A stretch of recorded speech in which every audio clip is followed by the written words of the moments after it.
world needs to hear this. Showing how these reptilian bloodlines in this Chitahuli, this reptilian group, expanded their power across the world. This is what this nonsense is all about.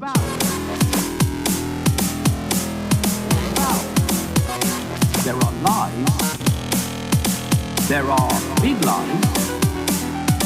There are enormous lies. There are gigantic whoppers. You're dealing with people you cannot rationally have a conversation with. Welcome to Icke, the podcast where I, Thomas Robertson, he, him, take you on a journey through the world of British conspiracy theorist David Icke, a self-confessed tireless campaigner for truth. Oofty doofty! We're continuing our harrowing journey into Icke's latest book today, The Trap. Before we begin, I want to mention I've started a Patreon for Icke. I know, begging for money, cap in hand already. But by becoming a patron at patreon.com/Ickeland, Ickeland is one word, you will support the show and keep me soldiering on in the fight against disinformation on the internet. I'll be honest, making the show takes a fair bit of time and risks my sanity. So any contribution is appreciated. In return, I will definitely shower you with praise on the show, and I am cooking up some other goodies to give supporters. Definitely open to suggestions if you have any about what you'd like to receive in return. I've set the price quite low. I think it's $3.50 Australian off the top of my head. So in Australia, depending on where you are in the world, that could be a lot, but here in Australia, that's less than a cup of coffee a month. Again, no pressure. Any support is appreciated. Even if you just want to, share the podcast around and tell your friends, that'd be great too. Come on.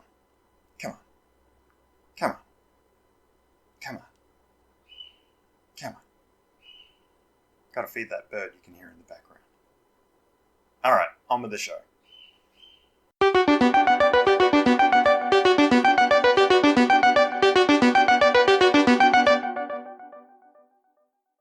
When we last left Mr. Icke, his football career had come to an end prematurely at 21 years of age. Quite young for a professional footballer to have to give up the game. Icke had received a diagnosis of rheumatoid arthritis at 19, but despite this, he played through the pain this caused him for 2 years. But at 21 years old, he'd now reached his body's limit. Last time I skipped over what Icke had to say about the early treatment of his arthritis because, to be honest, I wanted to get through Icke's early life as quickly as possible. But it is worth talking about for a few minutes now before we move on. With his health and his career on the line, Icke sought something to cure his arthritis. He writes, "I was looking for anything to ease the pain and swelling, and with mainstream medicine giving up on me, I had to search elsewhere. I had been given a big jar of pills called Indocin after the end your career verdict at Coventry, and warned that I could be in a wheelchair in my 30s, given the young age at which the arthritis began. I had one reply to that: no way is that going to happen. I also asked if the Indocin would cure the arthritis. No, I was told. It would just ease the pain. Right, you can stick that then, I thought. Even at this early age, I was extremely sceptical about drug companies and their products, thanks to my father. This was just as well. I later read that Indocin and the same non-steroidal anti-inflammatory drugs under other trade names are rather less than good for your health." Icke presents the following warning as a quote, but provides no sources for the quote. It reads, "Non-steroidal anti-inflammatory drugs, NSAIDs, cause an increased risk of serious cardiovascular thrombotic events, including myocardial infarction and stroke, which can be fatal. This risk may occur early in treatment and may increase with duration of use. NSAIDs cause an increased risk of serious gastrointestinal adverse events, including bleeding, ulceration, and perforation of the stomach or intestines, which can be fatal. These events can occur at any time during use and without warning symptoms. I was prescribed these at 19 and told nothing about those potential effects, or a list of other adverse consequences, which is so long it's shocking. If I had taken them, I would have been dead long ago. Actually murdered by Big Pharma and the doctor who advised me to take them without regard to the effects or even warning me about them." Hilariously, I discovered the source of that warning Icke quotes is actually from the advisory statement required by law to be included on NSAIDS's packaging. So the medical establishment isn't really trying to sneak this one past us. It's literally right there on the box. More top research from Icke. So Indocin is a trade name for indomethacin. I hope I'm pronouncing that correctly. As Icke states, indomethacin is a non-steroidal anti-inflammatory drug and is frequently used to relieve pain and swelling related to arthritis. Although indomethacin has side effects and there are risks associated with its use, Icke is presenting these risks out of context. I hope the shock isn't too much for you. I found an article published in the British Journal of General Practice from April 2016 entitled "The Dangers of NSAIDSs. Look Both Ways." The article discusses the dangers associated with the use of NSAIDSs like indomethacin and the patients most at risk of adverse drug reactions. I'll be honest, okay, it has some pretty grim statistics. To quote the article, preventable adverse drug reactions are responsible for 10% of hospital admissions in older people at a cost of around £800 million annually. Non-steroidal anti-inflammatory drugs are responsible for 30% of hospital admissions for ADRs, or adverse drug reactions, mainly due to bleeding, heart attack, stroke, and renal damage. The article further states, despite the well-advertised harms of NSAIDSs, underpinned by medicines and the Healthcare Products Regulatory Agency warnings and contraindictions for diclofenac and COX-2 use in CVD, that's cardiovascular disease, deaths from NSAIDSs remain very high. More deaths than from road traffic accidents and twice as many deaths as from asthma or cervical cancer. Now, I'm not a doctor or a pharmacist, so forgive me if I'm mispronouncing or just comically goofing on the pronunciation of some of those things there, but you get the idea at least, right? Now, as grim as that sounds, you'll note that these hospital admission statistics are for older people taking NSAIDSs. Patients over 65 taking NSAIDSs are more likely to have an adverse drug reaction because they're much more likely to be taking other medication which shouldn't be mixed with the NSAIDSs. They aren't the only cohort designated high risk though. To quote the article again, the National Institute for Health and Care Excellence, or NICE, what a fantastic name, defines high-risk patients as aged over 65, interacting medications, including 20% of patients aged over 75 years, patients with diabetes, hypertension, cardiovascular disease, renal or liver impairment, patients with a history of peptic ulcer or gastrointestinal bleeding, and those that take long-term NSAIDSs or maximum doses. Now, I certainly don't want to downplay the risks of taking NSAIDSs because it's obvious that there is a substantial risk to you if you have a pre-existing condition and or you're taking other medication. Also, and importantly, I am not a doctor, just a man with Google and too much passion. But when I think about the people having serious adverse reactions to these drugs, the over 65s, people with diabetes, people with high blood pressure, people with cardiovascular disease, people with renal impairment, people with liver impairments, people with gastrointestinal bleeding. And then I think of prime of his life professional athlete David Icke. I can't help but think that Icke's probably exaggerating his risk. I definitely think Icke's prognostications about his premature death are dire and melodramatic. Icke writes like the doctor told him to go home and start mixing and drinking whatever he could find under the kitchen sink. Since Icke refused conventional treatment, he had no choice but the unconventional, and this is where Icke has his first brush with the world of woo. At the suggestion of his wife Linda, who I guess we can really blame for everything, Icke sought treatment from Professor J.R. Worsley, a practitioner of traditional 5-element acupuncture. Now, acupuncture does have legitimate therapeutic value, and, God knows I've had it myself for tennis elbow and things like that, from a physiotherapist dozens of times, cures my own aches and pains, but even a quick look into Professor Worsley's methods show us we're deep in alternative medicine territory. Naturally, Icke swears by it, writing of Worsley's methods, He and others at his practice basically kept me playing football in the Hereford years, against all the odds. I remember hurting my wrist in training one Thursday morning, 2 days before a game, and I was told I would never be fit in time to play. I left training and drove the 70 miles to Kenilworth for some needles in the wrist, and I trained the next morning with the wrist no problem. I've always been open to other ways of doing things, and suspicious of authority in all its forms. I became very interested in acupuncture, which clearly helped me when mainstream medicine could not. Now, here's a curious inconsistency I found, which is evidence really of just how unreliable Icke is, even with facts about his own life. Of his first meeting with Professor Worsley, Icke writes, "I went to see him, and it turned out he had read about my arthritis story in the local paper. Yet, a few pages earlier, Icke had written of his efforts to conceal his arthritis to avoid being replaced as a goalkeeper. As the season progressed, the cold mornings came, and my arthritis returned with a vengeance. I couldn't tell the club, or they would have looked for a new goalkeeper. And I was playing so well, it wasn't obvious there was a problem except every morning at Carden Hill during the warm-up. Criden Hill, my mistake. My joints would be stiff and agony until they were warm. Every day I awoke with the knowledge that I would soon face at least half an hour of sometimes excruciating pain. I made every excuse for the limps. Oh, I've got a bit of a pull, or I think I've got a blister coming.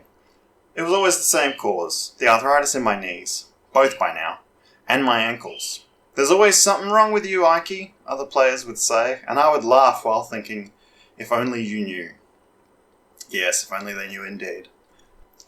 There can't have been an article in the paper about Icke's arthritis while he was still playing football for Professor Worsley to have read, because Icke was trying to hide his arthritis. So, Icke is lying, either about Worsley's treatment of his wrist, which got him back into training, or about Worsley commenting about the article, or about hiding his arthritis from the team. Now, all of these lies are trivial, so why bother? Look, I don't have an answer, but I think it underlines that Icke is fundamentally unreliable, even concerning details about his own biography.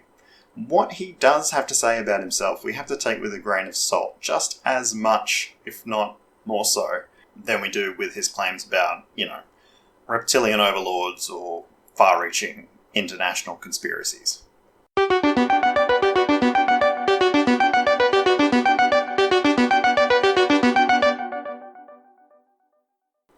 Football was over.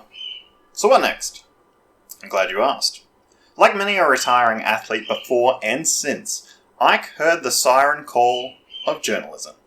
He writes, "The local Hereford paper ran a front-page lead story about the end of my career, and I was asked to be interviewed live on the television show ATV Today in Birmingham, which covered the Hereford area. The interviewer was a well-known sports presenter, Gary Newman, and he was talking to me with my career just ended, and to cricketer Mike Hendrick, who was starting a career as an England bowler. The interview was a segment in the early evening news magazine show, and the three of us tiptoed into the studio as the news was being read. Newman was pacing up and down, and I looked around at the presenters, cameras, and lights, and felt the tension in the atmosphere. I remember thinking, Icke, this is for you, son. I did the interview and asked Newman afterwards how I could get into television. He said it normally happened through newspapers and radio. As we drove home, I told Linda that I was going to work in television, and I set my ambitions to present a BBC sports program called Grandstand, which spanned the whole of Saturday afternoon and later Sunday too.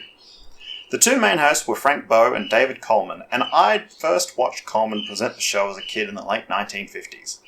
It seemed to most people to be a ridiculous goal. I'd set out as a 10-year-old to be a professional goalkeeper, which at that time was confined to just 92 people in professional first teams each Saturday.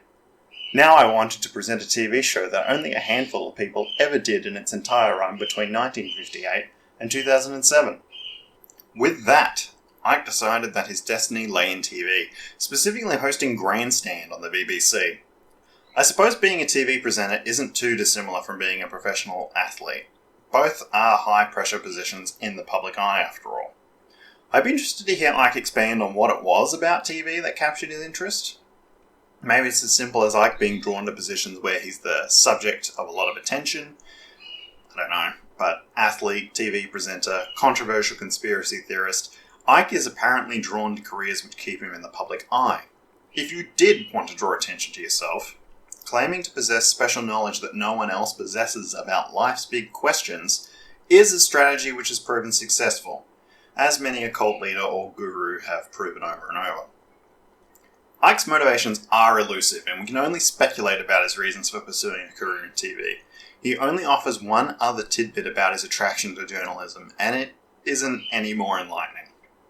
He writes, "I had always had journalism in my mind as a second string, as I devoured news and sports papers from quite an early age, especially the coverage of Leicester City games by a writer on the local Leicester Mercury, Laurie Simpkin." In fact, reading that back now, I think that sounds... it speaks more to his interest in football than his interest in journalism, but, nevertheless. Now, recall, if you will, Icke's educational background at this point. Again, not to belittle early school leavers, but journalists are typically university graduates, and Icke left school at 15 to be a professional footballer. Thankfully, for Icke's budding journalistic ambitions, sometimes it's who you know and not what you know that counts. He writes, "Enter once again at just the right time Coventry City director John Campkin, who called to ask me what I plan to do now. I told him I wanted to be a journalist with a view to getting into television, and he said he would talk to a few people he knew from his own time in newspapers and TV.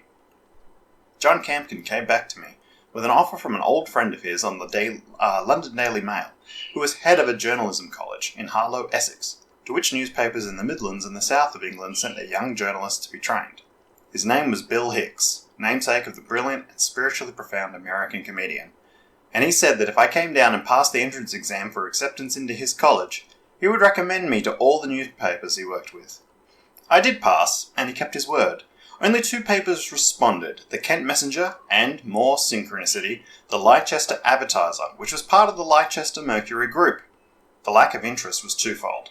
All footballers in those days were considered to be thick, see, journalists today, and I had no educational qualifications whatsoever after leaving school at 15 to play football. Note here that, despite passing the entrance exam to attend the journalism college mentioned, Icke didn't in fact attend the college and has no formal training in journalism. Despite this, he feels confident enough to tell us that journalism school is of little benefit, as well as tell us what counts for good journalism and offer his opinion on why journalism today sucks. He writes, "The nearest I came to university was playing for Oxford United, and would-be journalists were invariably expected to be university graduates, as if that somehow ensured basic intelligence. It doesn't. It means you have a good enough memory to take what you have been told and repeat that on an exam paper. Innate intelligence, which can't be taught, is something very different, and today's excuse for journalism is almost entirely devoid of that in the mainstream. The industry demands compliant clones, not innately intelligent people who will pursue the truth for the truth's sake. The basics of journalism, as with writing in general, are not difficult. Writing books, for example, is simply having a conversation via the written word with the reader, and proper journalism is telling people what they need to know and asking the questions the public would like to ask but can't. These questions include, what happened? Why? How? When? And who was involved? Today's fake journalism might sometimes tell you what happened, if you are really lucky and there is not the usual spin.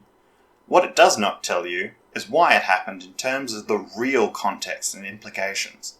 Nor will it tell you most of the time, especially with crucial subjects and societal changes, who is really responsible for what is happening behind the scenes. To our fake journalists, there is no behind the scenes, or manipulation from the shadows. That is always a conspiracy theory, no matter what the scale of evidence to support it. Journalism today is a propaganda machine, a mass perceptual manipulation operation, and nothing more. The COVID era has proved this beyond a doubt. More than that, this journalistic fakery seems to demonise and dismiss those in the alternative and independent media who do still work to uncover the truth.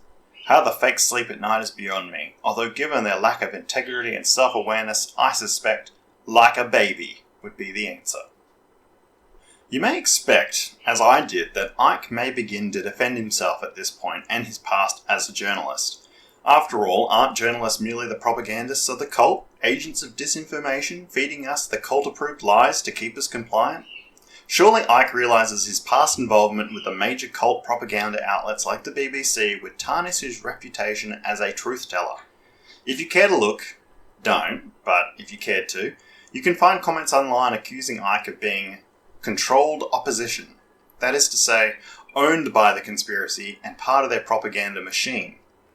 Curiously, Icke offers no commentary about the claims he's compromised, nor does he offer a defense of having worked with the untrustworthy mainstream media before he knew any better. Icke doesn't uncover anything during his time as a journalist that radicalizes him into the truth seeker we recognize him as today. Icke doesn't even have any insider information to offer us, just a few anecdotes about personnel he found disagreeable to work with.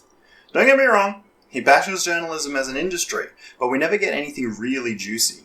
Icke never claims to have seen a copy of the cult's propagandist operational handbook in the top drawer of the BBC controller's desk, or a list of the subliminal imagery the cult ordered be inserted into episodes of Doctor Who. Icke has been on the inside and seen how a major media organisation like the BBC operates. The fact that Icke has seen how the sausage is made makes his claims that mainstream journalism is unreliable and fundamentally untrustworthy all the more perplexing. I would think that were there anything to substantiate his claims, this would be where he brings out the evidence. Stories from when he saw the hand of the cult intervene to change a news item, or invent one entirely to deceive or manipulate the public. The fact is that Icke doesn't have any more evidence to support his claims about the media than he does for reptilian bloodlines. If anything, his disdain for journalists is probably driven by two factors. One, the ridicule he received in the early 90s from the industry, and two, that any half-decent mainstream news outlet offers constant refutation of everything he claims to be true about the world.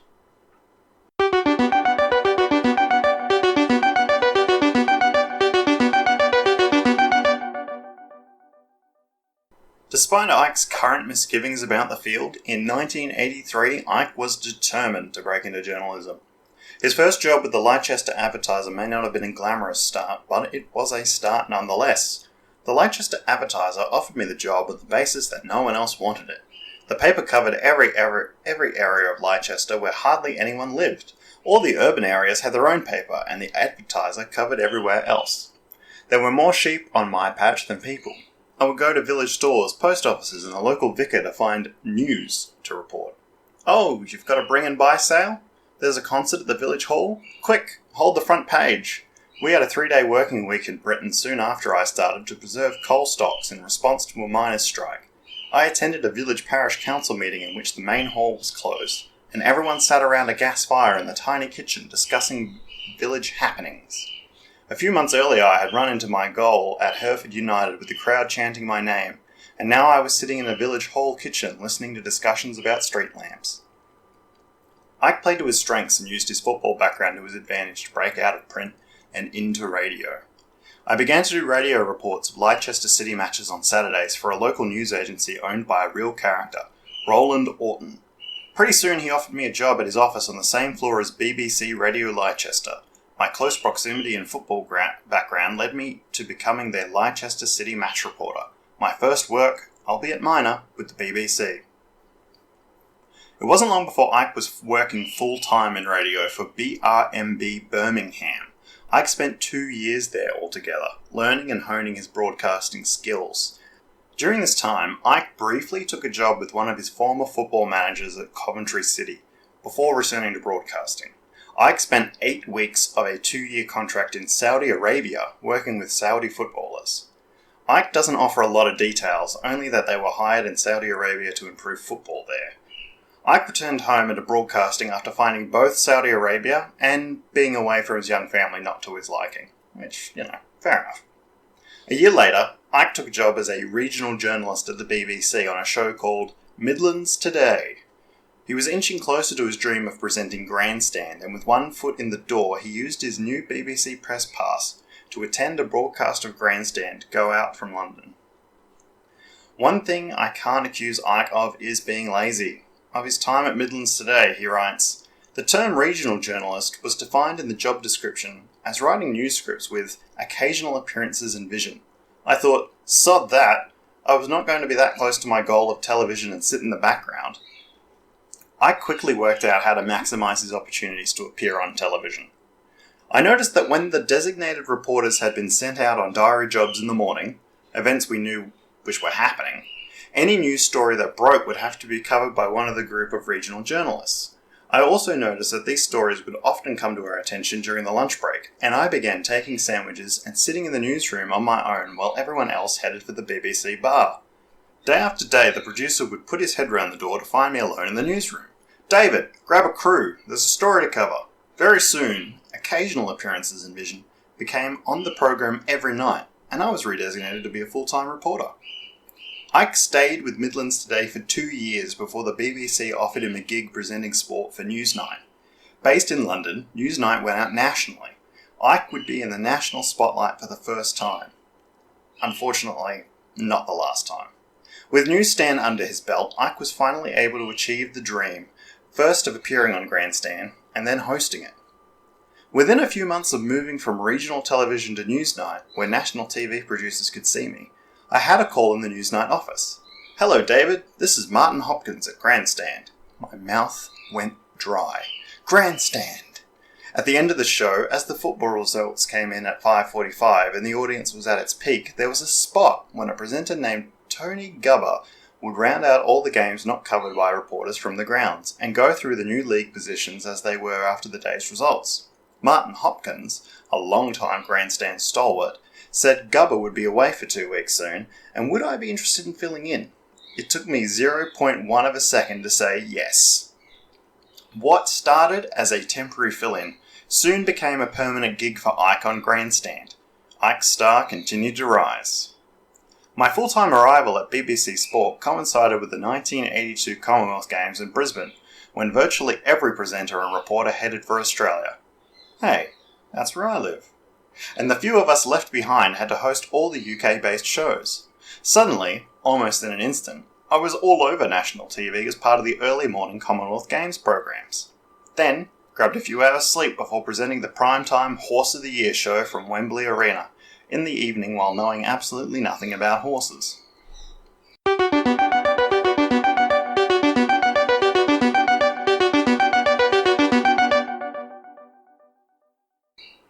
In 1982, Icke was only 30, and already on television all across Britain. But having achieved his dream, Icke was now at a bit of a loss professionally. He writes, "With my ambition secured, I lost interest in television. The fire in my belly that drove me forward towards Grandstand dramatically waned, and while I still did my best, my heart was no longer in it. Television is a very vacuous world of backstabbing, inward-looking myopia, and the BBC Sports Department was run by many people who would be a therapist's life's work. I was never a mixer away from the studio setting, and that became ever more pronounced as my heart retreated from the TV world. I would prepare my scripts at home, on the Isle of Wight where I moved in 1982, travel to London as late as I could to do a show, and have a taxi with the engine running outside Television Centre timed for the closing titles.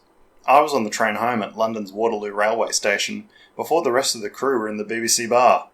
Mike Murphy, the Grandstand editor who gave me those shows and promised many more, left the BBC, and he was replaced by one of those people for whom a therapist would need no other clients. Grandstand and me were parting company, and in the greater scheme of my life it was, with hindsight, exactly what needed to happen. Icke had succeeded beyond his wildest dreams. He'd been a professional footballer by 15 years of age, and a major television personality by 30. Content, and with no more worlds to conquer, Icke retired to his home in the Isle of Wight to raise his family away from the public eye. Icke has taken up beekeeping and makes occasional public appearances at children's hospitals, signing football memorabilia for sick kids. None of the kids know who he is, but they appreciate the visit nonetheless. No, I'm just kidding. Can you imagine? No. Icke went into politics and eventually batshit crazy. He writes, "As my interest in television faded from the mid-1980s, my mind turned to other things, and primarily what human economic activity was doing to what I then perceived as the natural world. Much more later. I don't mean the global warming hoax, see, COVID hoax sprung by the same people, which was starting to emerge. This was far from the dominating factor in the so-called green movement as it has become today. Greens then cared about all aspects of environmental assault, and that would have included the extraordinary impact of mass mask wearing, which Greens in general have encouraged, even demanded, no matter what the environmental consequence.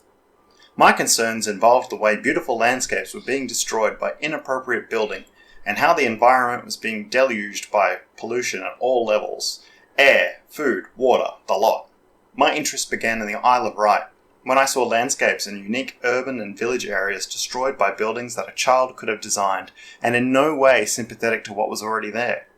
It wasn't a case of stop all development, it was rather, what kind of development and where?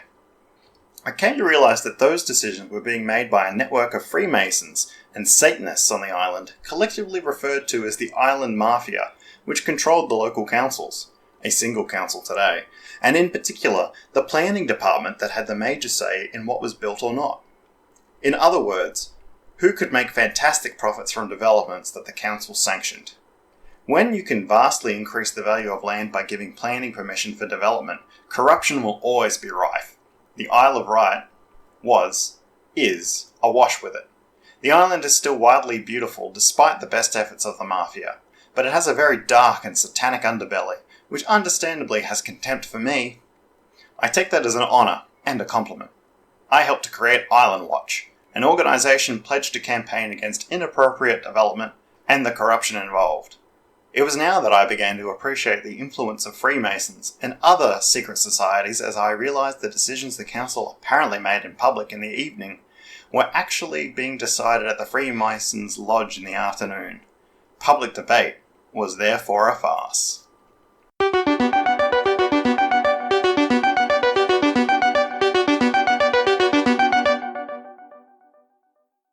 Apparently successful at absolutely everything he tries, including ruining his own life, it would only take weeks before Icke was a major player in the Green Party.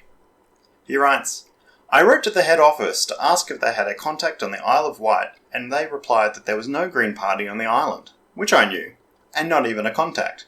This would be 1988. The reply encouraged me to start an island branch, and I organised a few public meetings, and away we went. What happened next was utterly ridiculous and made me wonder for the first time about a force guiding my life. A couple of weeks after starting the Isle of Wight branch, we had a letter from the regional party inviting us to send a delegate to its quarterly meeting of all the local parties in the south of central England at Winchester in Hampshire. I went along, and after hours of meaningless navel contemplating, the chairlady said that the regional party's representative on National Party Council was stepping down that day, and they needed a nomination for a replacement. No one volunteered, and so I did on the basis of someone's got to do it. I had been a member of the Green Party for a matter of weeks, and now I was on the National Party Council. What? There was a meeting of the council in a couple of weeks, and I had arrived at a building near Regent's Park in London, where there were more naval contemplating at a higher level. Just before the lunch break, the man chairing said they needed to elect speakers to represent the party in the media for the coming year, and he would take nominations when the meeting resumed. During lunch, a man came over and said, You're on the television, aren't you? Yes, I replied. So you would be confident in the media then? He continued. Yeah, I guess so. If you put your name forward as a speaker, I will second you, came the punchline. Okay, why not? I'm up for anything. A short time later, I was elected a national speaker for the Green Party. Again, just a matter of weeks after I joined. It was crazy. It sure is, David. It sure is crazy. Unfortunately for Icke, his bosses at the BBC did not take kindly to his new zest for politics. Icke writes, I was in the national media talking about politics, and this didn't go down well with the BBC sport people and the BBC hierarchy in general.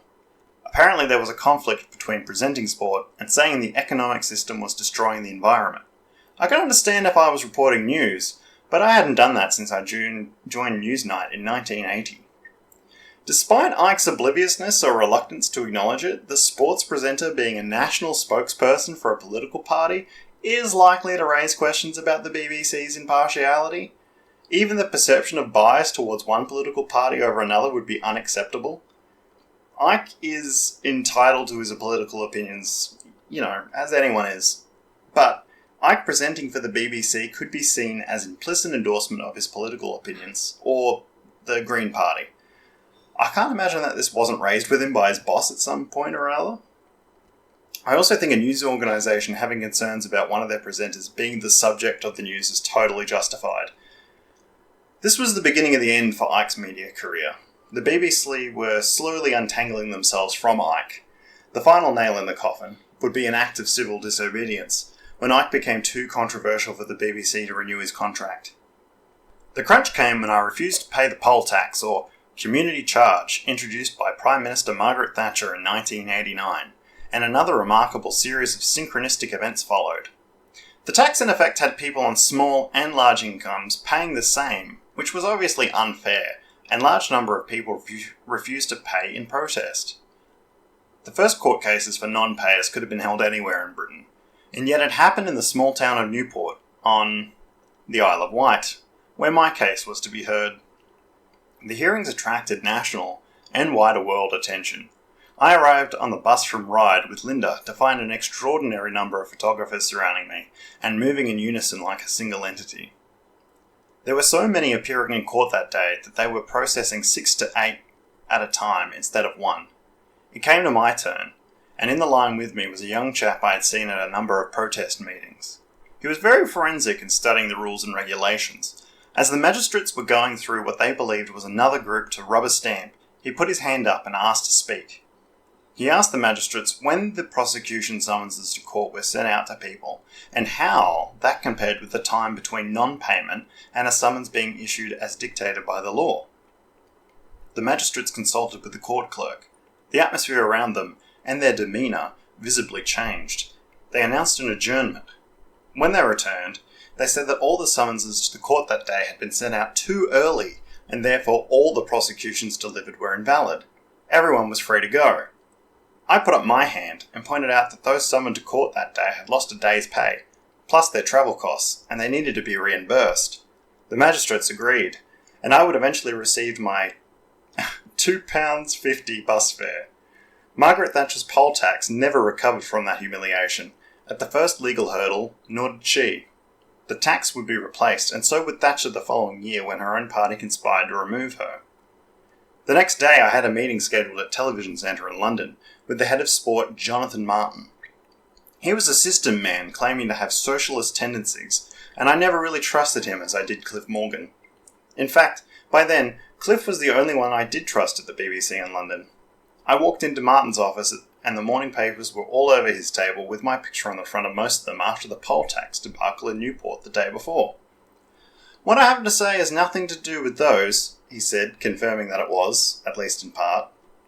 He said the BBC was not renewing my contract, which had only a few weeks to run. He and they didn't even have the decency to give me a longer warning so I could have time to make arrangements for another income. I'd already lost the weekend job on BBC News in a bizarre conversation with the then head of news, Tony Hall, later BBC Director General, as the by then Baron Hall of Birkenhead. The fancy titles are just so pathetic. Hall rang to tell me that I could no longer work on the Saturday news programme given my political activities. The problem was, he couldn't quite blurt out the words. He went round and round the houses. I saved him from his stuttering by saying, "I thought it would be best if I stood down." "Oh, do you? Really?" he said, the relief in his voice almost hilariously obvious.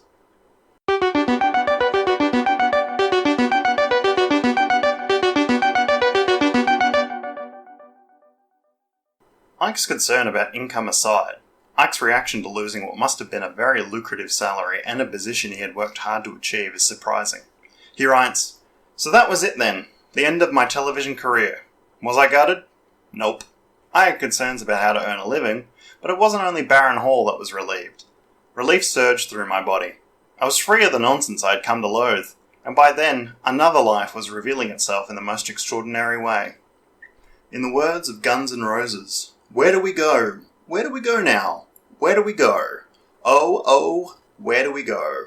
Where do we go now? Oh, where do we go now? Where do we go, sweet child? Where do we go now? I, where do we go now? Anyway, we're now 100-some pages into The Trap, and we haven't even had a hint yet about reincarnation or the true nature of our reality. The next chapter, Chapter 3, finally gets us moving, and is where the bloody book should have started. An editor, Icke's Kingdom for an editor. No use crying over spilled ink now. Despite recovering old ground that Icke has written about in previous books, Icke has added and omitted some telling details in this most recent retelling of his origin story. If you'd like to contact me, including with corrections which are encouraged, you can email me at ikelandpodcast, or one word, @gmail.com. Thank you for listening. Until next time, remember, you're potentially only ever weeks away from becoming the spokesperson for a political party. Apparently. Now we go to Bournemouth for the final frames of the team event as England take on the rest of the world in international snooker. Here's David Icke.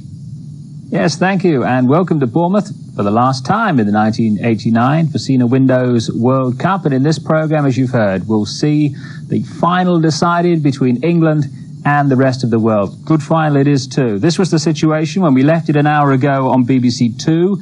England led 6-5 in the best of 17. Jimmy White and Tony Drago had shared their frames. Then we saw Steve Davis won the first of his two against Dino Kane. And I can tell you he won the next one as well with a break of 68. So 7-5 to England now as Neil Foulds and Silvino Francisco come out into the arena for their two frames.